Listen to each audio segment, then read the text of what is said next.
Last night, you spent 2 hours deciding what to wear to the party. This morning, it'll take you 2 minutes to list it on Depop and make your money back. Just grab your phone, snap a few photos, and we'll take care of the rest. The sheer dress and platform heels you'll never wear again? There's a birthday girl searching for them right now. Your one and done look is about to pay for your next night out. Or at least the ride home. Your style can make you cash. Start selling on Depop, where taste recognizes taste. Why do we make excuses sometimes? How does making excuses impact your mental health? And how can you stop making excuses so you can start taking greater ownership in your life? That's what I'm talking about this week here on Let's Talk About Mental Health, the weekly podcast that makes mental health simple. So get comfortable and let's talk. Hello and welcome to episode 223 of Let's Talk About Mental Health, and thanks for joining me as I talk about excuses and mental health.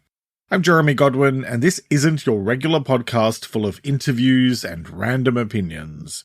I'm a mental health counsellor and writer, and each week I look at one specific aspect of better mental health, and I share simple and practical tips you can apply immediately, all based on quality research and my own experience of learning to live with anxiety and depression after a breakdown in 2011 that changed my life. In this episode, I'll be talking about what excuses are, why excuses can be harmful, and how to stop making excuses. So, let's talk. As you may know, I recently quit making weekly videos for YouTube, and when I tell you just how long it took for me to finally make that decision, and the number of excuses I made to myself about why I wasn't ready to make that decision, well, I'm exhausted just thinking of all the justifications that went round and round in my head. Spoiler alert, the thing holding me back from making that big change was fear. And when fear and insecurity gets a hold of your thinking, it can be the perfect recipe for excuses. But, of course, excuses don't get you anywhere in life except for either stuck or left behind. It's like when there's some sort of lifestyle change you need to make, such as eating better or moving your body more. Two things I tend to be a world champion at making excuses to avoid. It's never terribly easy to do the difficult things or make big changes in your life. But all that happens when you make excuses to avoid change is that you end up putting off the inevitable need to change until a later date, by which point the original issue is probably going to be 10 times worse than if you had acted earlier. If, like me, you're prone to making excuses sometimes, then I hope you'll find this episode helpful, since I'm going to be sharing tried and tested ways to ditch the rationalizations based on not only quality research, but also the stuff that my own therapist has been teaching me in order to make lasting positive changes. First, let's get ourselves onto the same page with some definitions, and let's talk about what are excuses. Okay, so in its simplest form, an excuse is a reason or explanation that we put forward to defend or justify a mistake, a missed opportunity, or a lapse in judgment. It's like saying, I couldn't help it, or it wasn't my fault because this happened, or that didn't happen. And it's a way of avoiding taking responsibility for our actions or decisions. I mean, we've all been there, haven't we? Who hasn't made an excuse at some point or another in their life?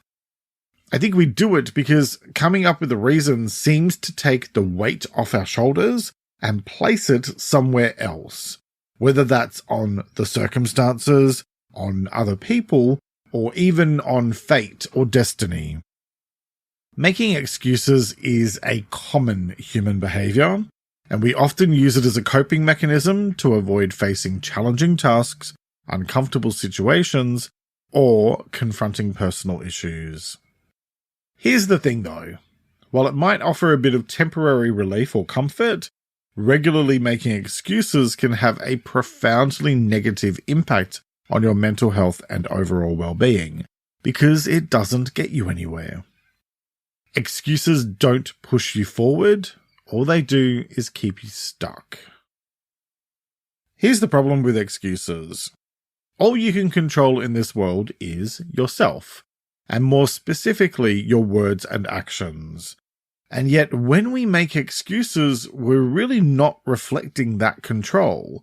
Because with control over our own words and actions comes responsibility for our own words and actions. You know, I've talked openly in this podcast about the issues I've been having with controlling my trauma responses, which tend to manifest heavily through emotional eating. And yes, of course, I have enough self-compassion to recognize the source of my issues. But it's not the trauma putting that slice of cake in my mouth, is it? It's me. I'm the puppeteer, not the puppet. And so I'm ultimately in control of the show that is my life, just as we all are. Now, when we zoom in a bit closer and explore excuse making in the context of mental health, things get a bit more nuanced. Making excuses can often be a coping mechanism, a way to shield ourselves from the discomfort of failure, rejection, or even our own expectations. It's human nature to seek the path of least resistance, and facing up to our shortcomings or challenges head-on can be confronting. So we might find ourselves saying things like, "I'm just not good at this," to avoid the discomfort of trying and failing. But the problem with that is that while making excuses might offer a bit of temporary relief from the discomfort, it also hampers your growth and well-being in the longer run. It can create a barrier to your personal accountability, making it harder for you to see your own role in your successes and failures. If I had $1 for every time I've talked to someone professionally about their ability to reshape and transform their life and been met by excuses at a metaphorical brick wall the height of a skyscraper, well, I would have a lot of dollars. Don't ask me exactly how many, but it would be a lot. This kind of lack of self-awareness in your ability to shape your own destiny, or lack of belief in it, or both, as the case may be, can lead to a cycle of repeated mistakes and missed opportunities. And it isn't just about you and your own life either. In relationships, excuse-making can erode trust and authenticity, as it often masks our true feelings and intentions, potentially leading to communication issues, unresolved conflicts, and resentment. And on top of that, from a mental health perspective, habitual excuse-making can contribute to a sense of helplessness and a victim mentality. It can prevent you from recognizing and harnessing your power to affect change in your life, leaving you feeling like you're at the mercy of destiny, which you're not, since you have agency over what you do and don't do with your life. This sort of defeatist and pessimistic mindset can have a hugely damaging impact on your overall well-being, leading to feelings of stagnation and dissatisfaction, and even contributing to anxiety and depression. So, while making excuses is a common and understandable human behavior, it's absolutely crucial to recognize when this habit starts to impact your mental health and well-being negatively. Shifting away from excuse-making towards a mindset of personal accountability and growth can open up an entire world of possibilities for your personal development, for healthier relationships, and for genuine happiness. It's about embracing the idea that while you might not always have control over your circumstances, you do have control over your responses to them. And that's a very powerful starting point for any journey towards better mental health and a more fulfilling life. Okay, so now let's talk about why excuses can be harmful.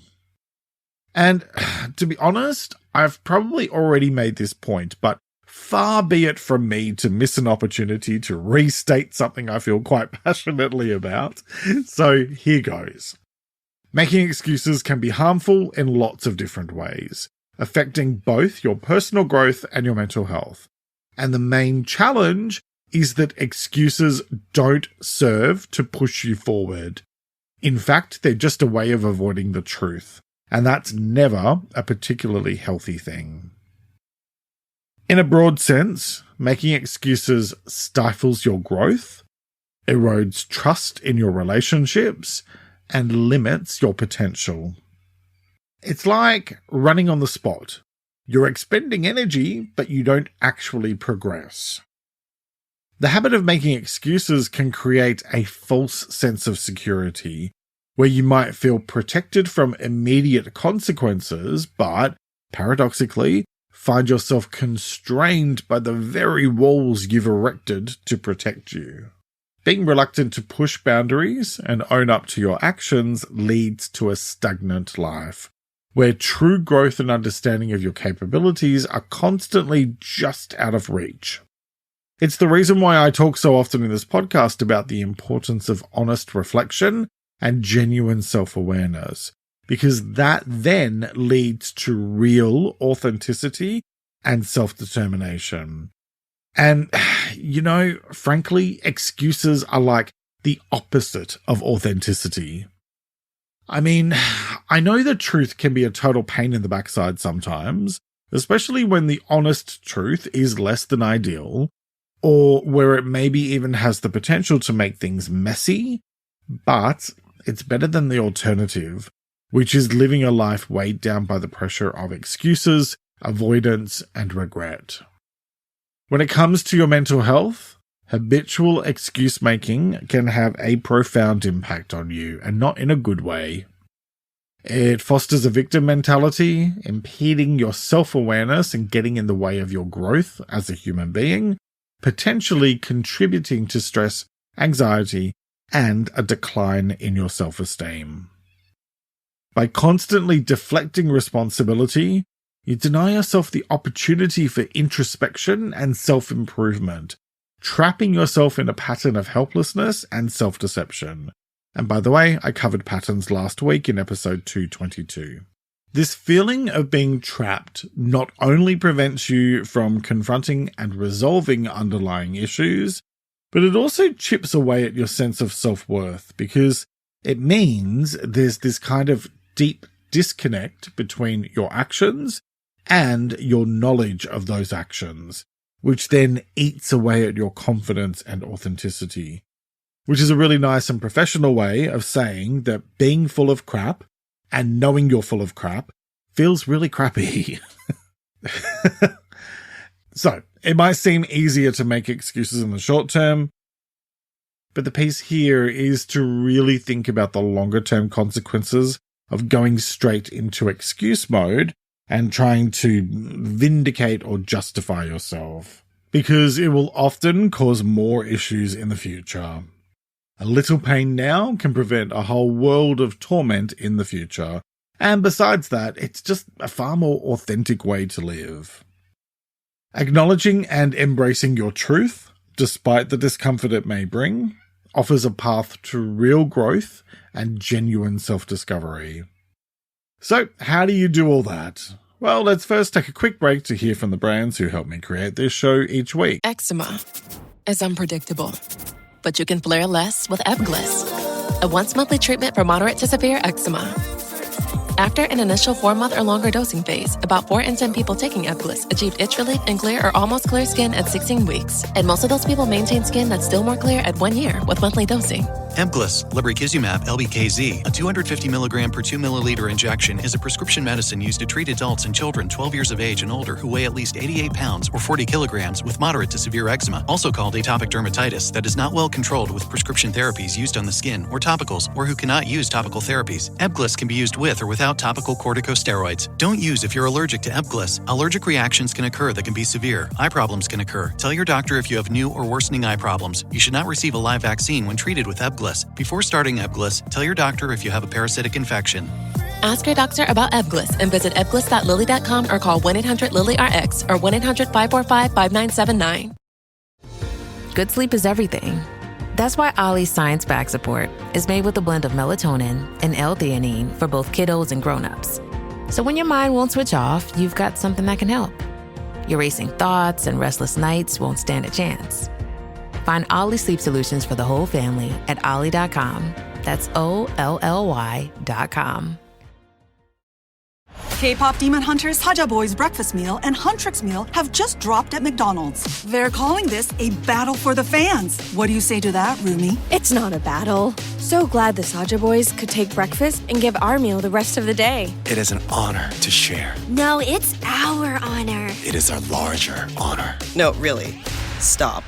You can really feel the respect in this battle. Pick a meal to pick a side. Ba-da-ba-ba-ba. At participating McDonald's while supplies last. And welcome back. Now let's get into the how-to part of today's episode and let's talk about how to stop making excuses. Okay, so let's start with take some time to reflect. And regular listeners will know how often I recommend starting with some reflection, since it has a huge positive impact on your self-awareness. Tackling the habit of making excuses requires a blend of self-reflection, honesty, and proactive steps towards change. And it's that self-reflection piece that plays the biggest role. Well, alongside being honest with yourself, because deceiving yourself only makes things worse. Think about what I've been discussing in this episode and consider how you relate to the whole excuse-making piece. Do you tend to make excuses often? Do you struggle with taking accountability? Or do you try to avoid conflict or confrontation so it's just easier to make an excuse and try to escape an awkward or uncomfortable situation? Do you make excuses to others? Do you tend to make excuses to yourself? The focus here is to just sit with these questions and the idea of excuse making and consider how it shows up for you, as well as what impact it has on your life and your relationships, either at home or at work or both, so that you can then identify what you need to work on. If this whole reflection thing is a bit unfamiliar or uncomfortable for you, then I'd recommend using my daily reflection and planning tool to explore it further. Plus, I have a sort of masterclass coaching session video that can help you to get the most out of your daily reflection practice and improve your mental health in just 15 minutes a day. If you buy the digital tool and the video together, it's currently 20% off for a limited time. So check it out at the link in the episode description or head to my website at ltamh.com. Okay, so my next point is be honest with yourself. Look, the last thing any of us wants or needs is to start deceiving ourselves and setting off a soap opera style war in our heads between the sweet and honest version of you versus the over-the-top villain version, intent on getting away with their evil plans, whatever the cost. You can tell I was raised on a steady diet of trashy soap operas, can't you? I used to think Amanda from Melrose Place was the textbook role model for corporate success, but that's a conversation for another day. I think the easiest way to look at it is this. As Her Royal Highness, Britney Spears, once pointed out, if you want a hot body, then you better work.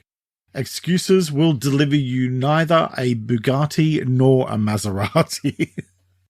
Okay, for some reason, I'm now trapped inside a Britney lyric, so let me try and get back to my point, which I'm sure is buried in here somewhere.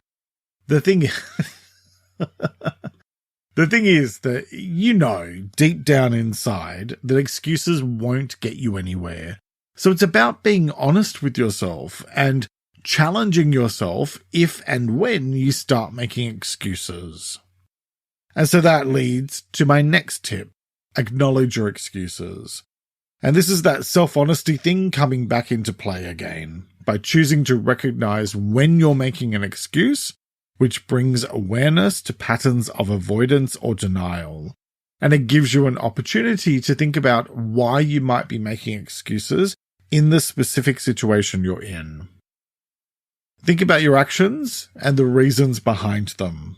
And when you catch yourself rationalizing or blaming external factors for your inactions, just pause and acknowledge that you're making an excuse and take a moment to consider without judgment how you want to proceed. Okay, next, identify and challenge limiting beliefs. Many excuses stem from deep-seated limiting beliefs about our capabilities, worth, or what we think we do or don't deserve.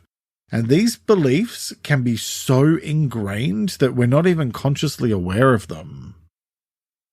Think about patterns in your excuses that might hint at underlying beliefs. For example, if you often find yourself saying, "I'm just not good at this," ask yourself why you believe that. Is it based on past experiences, or perhaps something you were told growing up? Once you've identified a limiting belief, actively challenge it and work on reframing it by replacing negative beliefs with more positive and realistic ones. Next, develop self-discipline. And this is a way of sticking to your commitments even when it's tempting to make excuses. Start with small commitments to yourself and gradually increase the challenge. For example, my therapist has me focusing on my food choices one day at a time, and it's far less overwhelming than trying to change everything all at once, making it easier to stick to better choices and also easier to get back on track if I fall off the wagon for one day. Remember to celebrate your successes to reinforce positive behavior, and be mindful that consistency in this practice helps build a strong foundation of self-discipline that makes excuses less appealing. Okay, next, choose to embrace failure as a learning opportunity. Changing your perspective on failure can significantly reduce excuse making, because when you view failures as lessons rather than setbacks, it makes you more willing to try again without the fear of making mistakes. Each time you drop the ball, ask yourself what you can learn from the experience and how you can improve. Then apply what you've learned and keep moving forward. Okay, next, embrace vulnerability. Behind many excuses is a fear of vulnerability, of being seen as inadequate or failing in front of others. Learning to embrace vulnerability as a strength rather than a weakness can profoundly impact your tendency to make excuses. It's why I share so many of my own issues and failures here in this podcast. Embracing our imperfections and allowing ourselves to be genuinely seen can lead to more meaningful connections and a stronger sense of belonging. So start small by sharing your goals and the fears or challenges associated with them with someone you trust. Next, develop your compassion. And by that, I mean being compassionate towards others, and most importantly, towards yourself, especially in instances of failure or when you notice something you dislike about yourself. Instead of being harsh and critical, which often leads to making excuses as a defense mechanism, practicing self-compassion helps you to acknowledge your mistakes and shortcomings with kindness and understanding. Extend this compassion to others as well, recognizing that everyone has their struggles and shortcomings, which can create a less judgmental and more understanding mindset, further reducing the impulse to make excuses or to compare yourself with others. And I covered comparison in episode 219. Okay, next, focus on your why. Keeping your reasons for pursuing a goal at the forefront of your mind can reduce the appeal of making excuses. So remind yourself why the goal is important to you and the benefits of achieving it. This can help maintain your motivation and resilience when obstacles arise. Visual reminders like reminder notes or vision boards can be simple ways to keep your why in clear view. Next, confront your fears. Instead of letting your fears take over, confront them directly. Ask yourself, what's the worst that could happen? And then rationalize those fears. Try asking your brain to come up with evidence to support its theory, because fear tends to be terrible at providing any hard evidence to justify its existence. Often you'll find that the fear of failure or rejection is not as catastrophic as your mind makes it out to be, reducing the psychological need to make excuses. Okay, next, reflect on past successes. When you're facing a challenge, it's easy to doubt yourself and resort to making excuses. To combat this, regularly remind yourself of your past successes. This practice taps into the psychological principle of self-efficacy, which is your belief in your ability to succeed. By reflecting on times when you overcame obstacles or achieved goals, you reinforce your confidence and reduce the need to make excuses. Next, reframe your self-talk. The language you use internally has a profound impact on your mindset and behaviors, and negative self-talk often fuels excuses. Try actively reframing negative or self-defeating thoughts into more positive, empowering statements. For example, instead of telling yourself, I can't do this, it's too hard, try, this is challenging, but I can tackle it step by step. This helps shift your mindset to one that's more solution-focused and less likely to resort to excuses. I covered self-talk back in episode 9 and your inner critic in episode 190, so you may find those helpful as well. Okay, next, use positive affirmations, because positive affirmations can help combat the negative self-talk that often leads to excuses. By affirming your abilities and worth, you boost your self-confidence and resilience.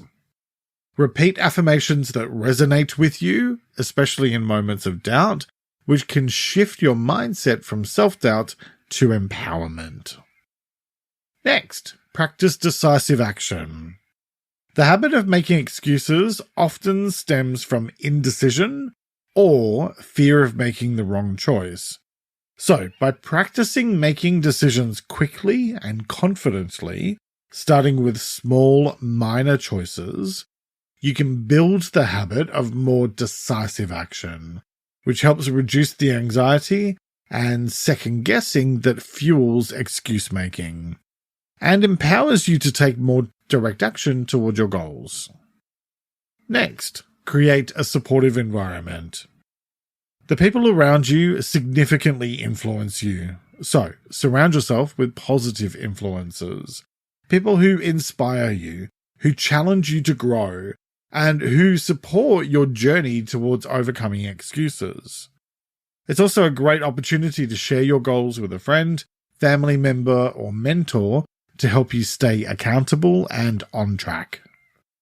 Because when it comes to excuses and mental health, what it all boils down to is this. Overcoming the habit of making excuses is a journey that requires self-reflection, a shift in your mindset, and choosing strategies that support your growth, accountability, and resilience. By understanding what causes excuse-making, like limiting beliefs and fear of vulnerability, and actively working to reframe your self-talk and embrace challenges, you can empower yourself and lead a more authentic and fulfilling life with far fewer excuses. Every step taken towards overcoming excuses is a step towards unlocking your true potential. The choice is yours, as it is with all things related to your well-being. So, what choice will you make today? Each week I like to finish up by sharing a quote about the week's topic, and I encourage you to take a few moments to really reflect on it and consider what it means to you. This week's quote is by American author and speaker Jen Sincero, and it is, "You can have excuses or you can have success. You can't have both." Let me repeat that. You can have excuses or you can have success. You can't have both. All right, that's nearly it for this week. What are you taking away from this episode? If you're on Spotify, you can answer in the Q&A section below. Otherwise, you can let me know on Instagram at LTA Mental Health or by commenting on the transcript, which you can have delivered to your inbox each week, along with my newsletter Thursday Thoughts. Sign up at ltamh.com or use the link in the episode description. And for more tips, follow me on my other Instagram account, it's Jeremy Godwin, and support my work, plus get early access to ad-free episodes on Patreon. Next week, I'll be talking about self-empowerment. Your life is your life, and you're in control of what you do and don't do with it, which we seem to forget sometimes, especially when it comes to the pressure put on us by others, like our family, society, social media, etc. But it's you who is in the driver's seat, and so it's up to you to learn how to give yourself permission to live your life fully and to be the most authentic version of yourself possible. And so that's what I'll be discussing next time. I'll be talking about what self-empowerment is, why self-empowerment matters for good mental health, and how to empower yourself more. I hope you'll join me for that episode, which will be released on Sunday, the 24th of March, 2024. Thank you very much for joining me today. Look after yourself and make a conscious effort to share positivity and kindness out into the world, because you get back what you put out. Take care and talk to you next time. Let's Talk About Mental Health is an independent program proudly produced by Reconnaissance Media, helping you find meaning and gratitude. For more information, visit reconnaissancemedia.com.